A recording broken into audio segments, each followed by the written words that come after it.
Hey everyone, the Domino's brand really took a hit this week. A couple of employees thought it'd be funny to post a video on YouTube in which the guy making the sandwich puts a piece of cheese up his nose and the woman filming and narrating says, "An unknowing customer will soon be eating this." And then he passed gas onto the meat and she called it the secret ingredient. And then closed with saying that that's how we roll here at Domino's or something to that effect. Now, of course, the employees were fired, and felony warrants have been issued for their arrest. They closed down the Domino's and they sterilized it. A Domino's representative was quick to post a response here on YouTube. He was quick to vilify these two employees who were both in their early 30s and working probably for little more than minimum wage. When I read about this in the paper, it sounded something like they did a parody. You know, certainly it wouldn't be the first time such a parody was done. Anyone who's seen this movie is familiar with something similar to that. And it's just kind of a long-standing story in the food industry, especially the fast food industry. I mean, who doesn't know somebody or hasn't themselves worked in fast food at some point? And certainly this kind of stuff goes on. When I read about it in the paper, it sounded like they sort of did this as a parody. But when you watch the video itself, it's pretty clear that this was during operating hours. The restaurant was not closed. The screen clearly showed orders, and there was no evidence that he turned around and threw this away. She even makes a reference to the boss lady coming back pretty soon, and mentions that she's reading a book while on duty. Hey, at least she's reading.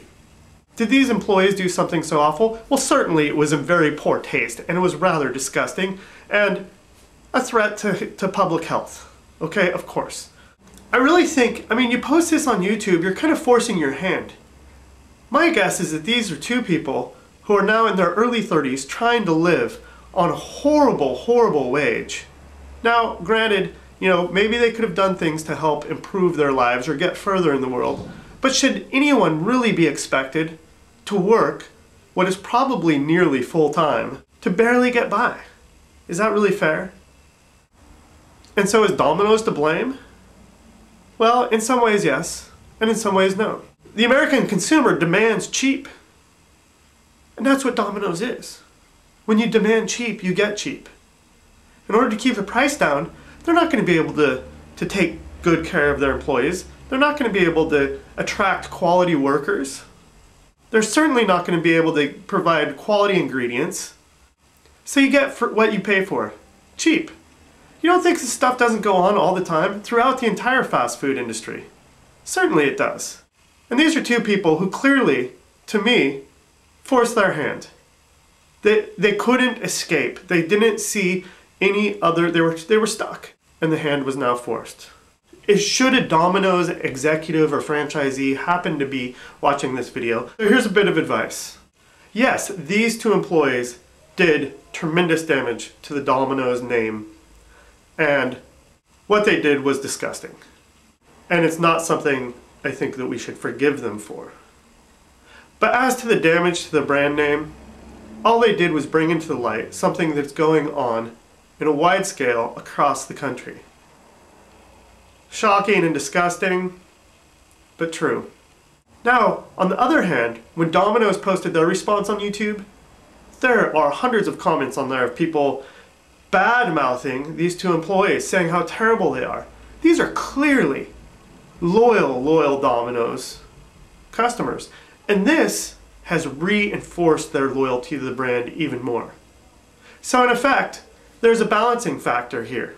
Yes, the name brand was damaged, but yes, they also got a tremendous amount of publicity and helped let everyone know that they make sandwiches now. So I think it's kind of even. Fire these people, fumigate the store, but you know what?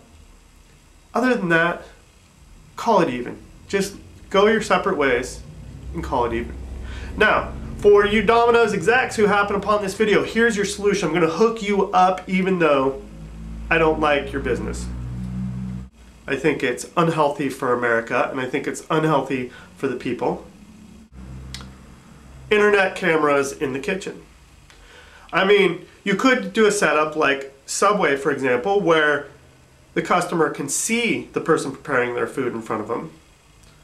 But with Domino's, a lot of it is delivery. You put up an internet live cam in the kitchen.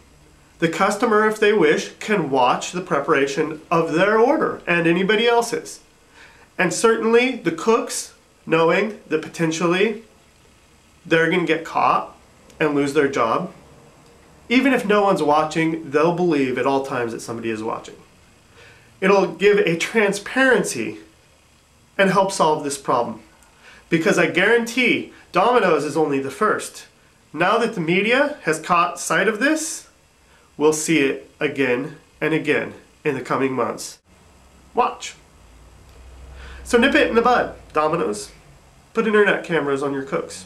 People can rest assured. Because when people believe they're being watched, they'll do the right thing. But when it's all said and done, it all comes down to the American consumer. You ask for cheap, you get cheap. Like they say, you get what you pay for, and that includes service. Thanks for watching. Comments are always welcome. In fact, you should read some of the comments that appear under my videos. I get some good ones.